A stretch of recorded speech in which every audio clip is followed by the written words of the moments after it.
Hello. Hello, sir. Hello. Is it Venerando? Yes, sir. Is that your name? Yes, sir. It's been around. Hi, uh, Venerando. Hi, Venerando. I'm Gordon. Nice to meet you, sir, Gordon. Yes, I'm not sure why I don't know if you can see me or not. I don't know what's going on with my camera. Hi, Hi, hey, ma'am. Gordon. Hi, Venerando. How are you Hi, today? Megan. I'm good. I'm good. Thank you. Good. Sorry to keep you both waiting. That's all right. How are we all? Yeah, really good. You having some troubles with your camera there, Gordon? Yes, so I opened up my laptop and everything, and It's a Teams thing. yeah, it's gotta love it. Yeah. Yesterday and the day before, people who I've had on the team, like, have had this similar issue, and then they just keep going, and eventually it works. Aha, hang on. Right. I think I may have. There you are. How do we? Hi, sir. Hey. All right. Hello. All There we right. go. So thanks for jumping on, because I know you're super busy out there at the moment. And now Veneranda and I've already had a chat. So Veneranda, I've sent the notes from our interview, I think it was last week, across to Gordon and your CV, so he can see your skills and expertise. And obviously you're currently in New Zealand, so we're really looking at your skills and abilities for a potential role with Gumbalanya Meats. That would be a sponsored role. So there's a few things we have to do to get through that process. But at this point in time, I thought your skills and experience was very good and strong, and that warranted an interview to have with Gordon, who's looking after the whole operation at Gumbalanya Meat. So he knows how the whole operation works from top to bottom, and is part of the interview process as well. So Gordon, because you've had a chance probably to have a quick look over the skills and CV, this is really I guess a technical interview, so you can ask all of the ins and outs, because clearly I'm not a butcher, but you can really, I guess, talk to Veneranda a bit more about his skills and what his experience is, and then we can go from there.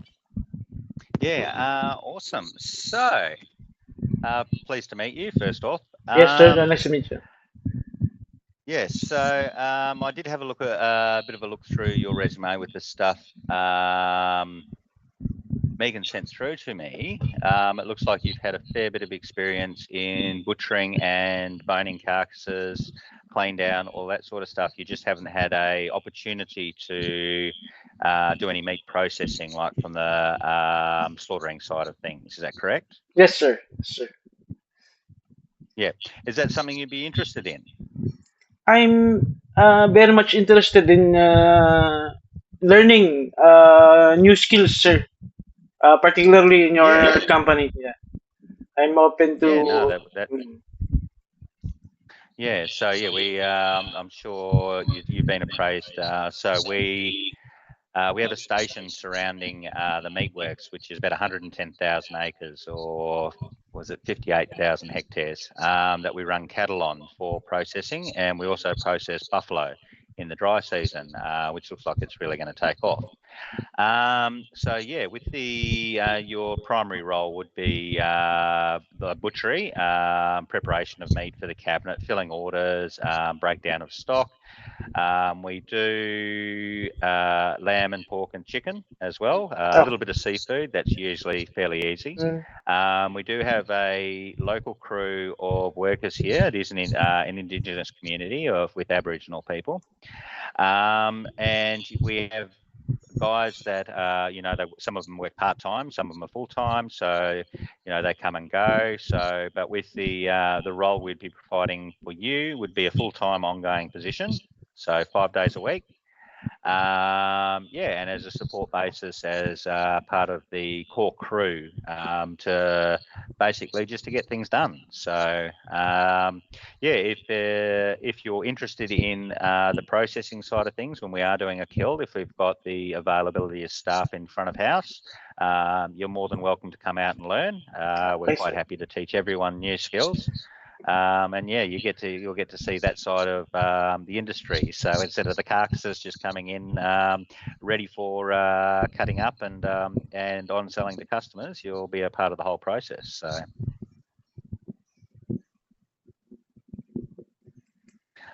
So with your experience, so I think going through, hang on, if I look away here for a sec, I'll just pull up some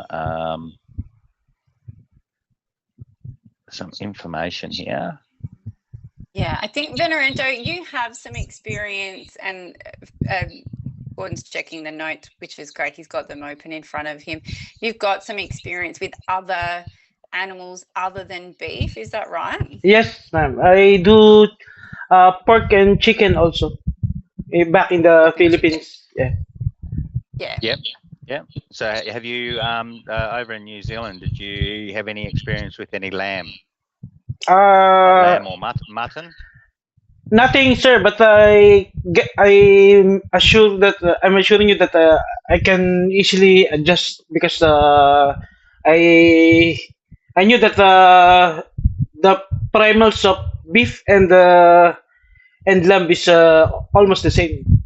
But Yeah, they're very yeah. Yeah, very similar, just a lot smaller, and a different method of processing for cuts. So a lot more of it goes through the bandsaw rather than boning it out for primals like that. Right, so, sir. but that's not an issue. Are you proficient with the bandsaw? Yes, sir. I use bandsaw almost every day in back in the Philippines. Yes. Yes, yeah. So yeah, the bandsaw, we make our own sausages, our mince, beef burgers, buffalo burgers, all those sorts of things. So I think you're going by your experience. You're very proficient in those things. So yes, sir. yes. Yep, tying and lacing roasts. Yeah, so you've been butchering since 2018? No, sir. Yes, I started in 2018.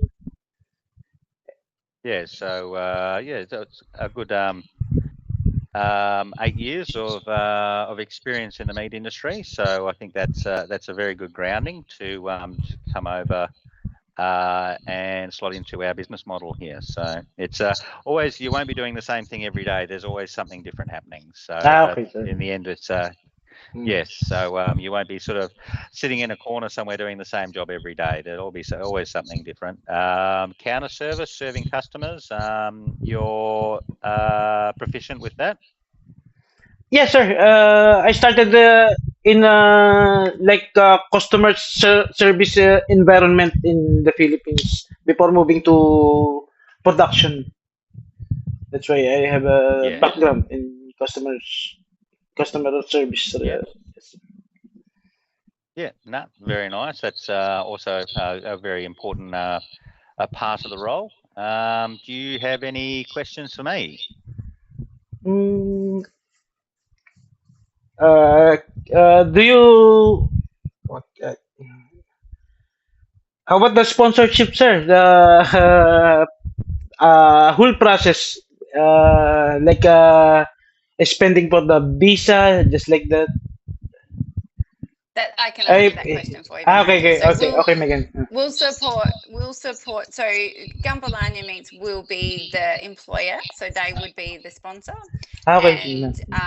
And the visa would be a 482 employer sponsored visa, so that's up to 4 years, and that has pathway to permanent residency, which I think we did cover off before. You're coming alone, aren't you? You're not. You don't have family with you in New Zealand. Yes, ma'am. I'm coming. Alone.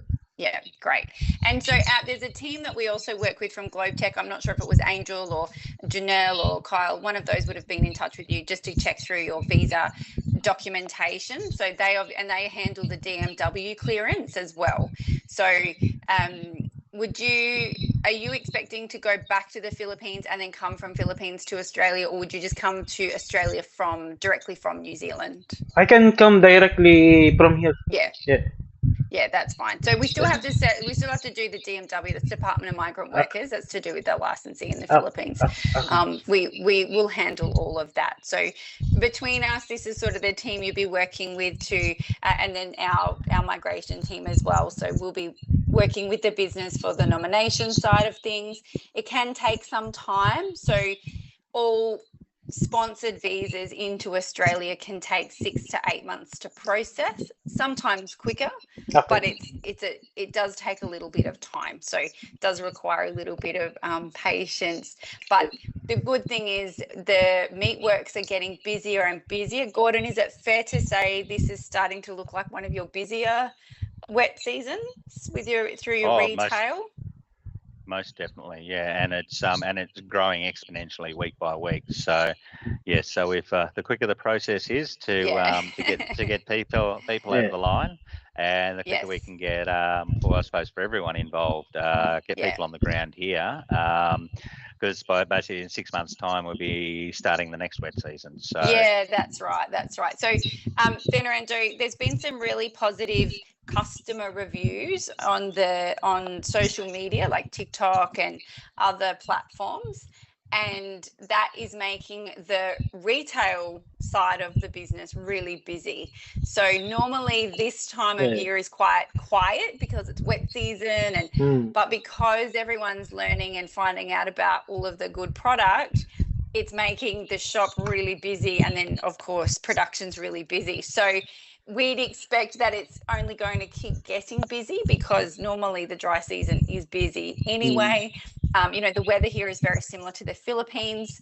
We're not that far away. So, you have wet season and you have more the winter, when it's everyone's holiday makers are here and all of the floodplains have run off. So they're drier and access is easy. So there's a lot of opportunity to grow. I think I might have put in the notes for you. How much are you processing a day at the moment in your current job? We do tons, Ma'am Megan. The main product is bacon. We usually do 8 tons a day.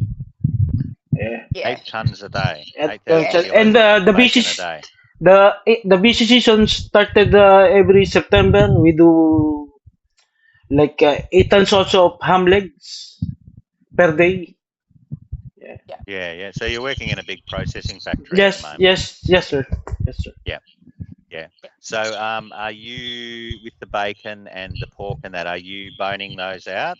Yes, sir. For further processing. I do. I do the brining, the mincing, the deboning in case there's hand. Yeah. And I operate the injector machine at the moment. Okay. Yes. So, how big a team do you have there to process that volume of meat? Yes. How big is your manpower? How many people you work with? From our department, in the budgetary department, we have 1, 2, 3, 4, 8 from the department alone. But the company maybe just 60 for the production. Okay. Yeah. It's a medium-sized company, family business. Yeah, nice. Yeah. So what I like about Venerando's skills, Gordon, is that capacity to increase volume. Yes. So obviously I know that's a thing you guys want to work towards. And he's got that experience of high volume. So he knows that we talked about last time, this is a much smaller team at the moment. It's not outputting, it's outputting a bit, but it's not to the volume that he's currently in. But it's, there's opportunity for the operation to grow and expand and process more, which I think would be, there's a good skills match there for that.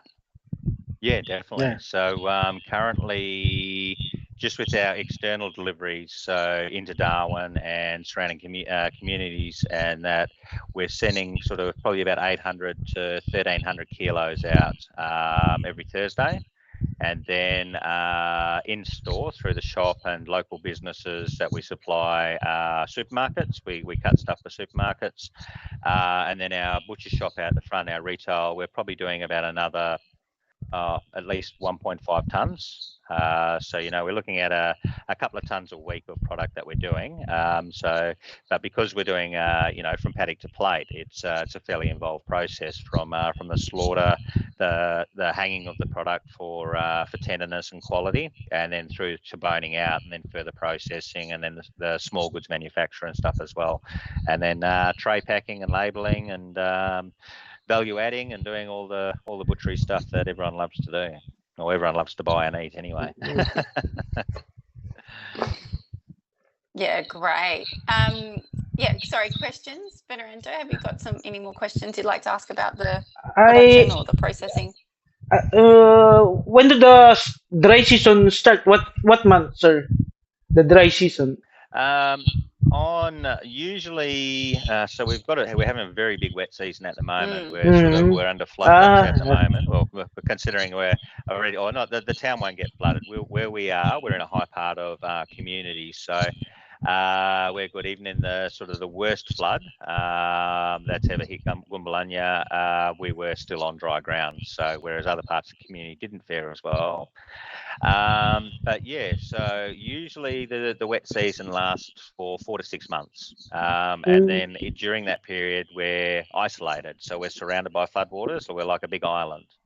But in saying that, we've got a local airport and a charter company. Jabiru's 50 k's away as the crow flies, and there's planes that fly backwards and forwards to Jabiru and Darwin on a daily basis. So in the wet season, that's how we do our deliveries into town. We leave our refrigerated meat truck at the airport in Jabiru, and then we go through on the Monday and Tuesday. We do our processing, tidy everything up on the Wednesday, and then we load up the ute and the trailer. We take it to the airport, which is 5 minutes away. Load it all onto the planes. It flies over to Jabiru. We load it all onto the truck and do all our deliveries. So yeah, there's plenty of when they say we're a remote, isolated place, but there is ways in and out of the community on a regular basis. So and then yeah, usually around May, it has been for us for the last 4 years. The roads reopen, the crossing opens. You can drive backwards and forwards to anywhere basically. Anywhere there's a road that's leading out, you can go. So. But yeah, other than that, it's quite a peaceful community. So yeah, we've got a really good rapport or communication with the locals here, and yeah, everything runs fairly smoothly. Are the locals speaking English also, sir? Sorry. Are they the speak English. yeah. Yeah, so they do. The local language here is Gunwingku. So a bit like you from the Philippines, English is their second language. So the native language here, they do talk that, but they're all, for the most part, fairly proficient in English. It's just from the same point. I suppose I'm physically trying to stop myself from talking too quickly, because I know that people who have learned English with the Australian accent and our tendency to join all our words together makes it very difficult to understand for people. Yes. So it's the same with our customers here. So it'd be sort of no different from the conversation we're having here. So for the most part, communication is really good. So there's not too much of a language barrier, as long as everyone has a little bit of patience and talks clearly from both sides. It's usually fine. So we have a fairly multicultural community here. We have like the little general store and service station. They have a lot of overseas workers from Asia working through there. So from Thailand and Vietnam and China and stuff like that, as well as we've our store managers at the local Arjamile store, Nepalese. We have New Zealanders working as capability providers with your local employment group, and obviously lots of Australians and lots of native Australians as well. So it's yeah, it's not a bad little town.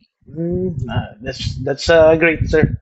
I thought Yes. we were the first to come as a foreigner. Yes. Do you enjoy fishing? Do you eat fish? Yeah, not so, sir, but back in the day, I usually go with my father fishing. Yeah. Because we've got some great yeah, that's good. yeah, we've got some great barramundi and catfish fishing Mm. for those days off when we just want to get away and go and do a bit of recreational activity. So yeah, and if we catch a few fish, we can bring them back. We have a chef that works on site, and yeah, he makes some delicious meals and stuff along those lines too. So How about the accommodation, sir? Is it beside the company or the store of the Gunbalanya meats?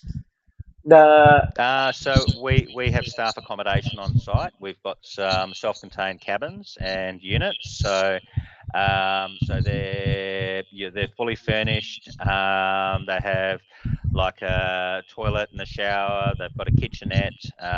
So we've got a commercial kitchen on site that you're quite welcome to use at night times to cook your meals. Your other meals during the day, breakfast, mid-morning meal, and lunch are all cooked for you. So they're all provided by our on-site cook. So you don't have to do too much cooking. And obviously you can have a talk to the chef, and look, you're quite welcome to do whatever cooking you like, you know. And yeah, with the chef, so you know, if it's been a big day or something, you don't feel like cooking dinner, you can say to the chef, say, oh, can I have some leftover, some of that leftover for lunch? I'll just reheat for dinner. That's, you know, we're fairly easy. And meal wise, so yeah, just during the day for dinner, as you're cutting meat, as we're filling the orders and filling up the butcher's cabinet for customers, if you see something nice, you just put that aside, and that becomes your dinner for the night. So you're not allocated stuff. You're welcome to. So, and same thing, if you're making beautiful products for the customers, and you want to experiment and try stuff. Yeah. Yeah, that's also good. That's good to know, sir. That's Yes, and the accommodation and meals and all that sort of thing are all part of the package. You don't get charged for that. So yeah, all included. It's a good place to come and save some money too, Venerando.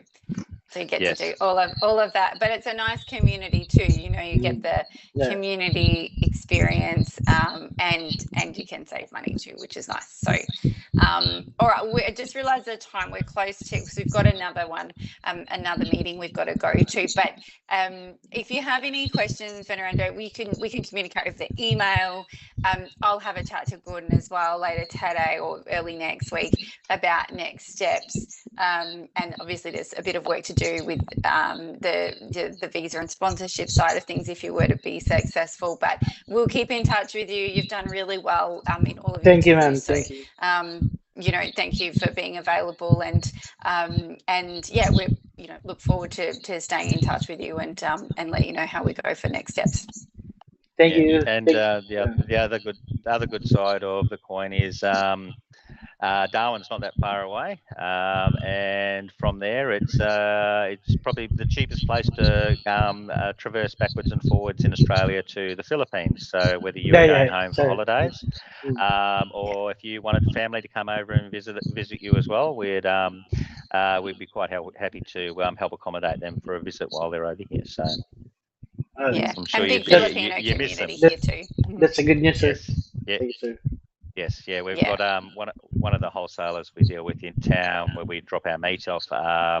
They're the cold stores manager's a Filipino man, who's I consider a good friend, and he's just came back from the Philippines on some family business over there. So went and caught up with everyone. So yes, there is a very strong Filipino community in Darwin, and lots of good people. Yeah. Yeah. That's great, sir. Great. Awesome. All right. Well, thank you so much, Venerando, and we'll be in touch with you, and we'll let you know what the plan is next. Thank you. Nice meeting you, sir. You're welcome. Nice Have a good evening. Yes. Thank you, Megan. Thank you. Take care. Bye. Good night. Bye. Good night.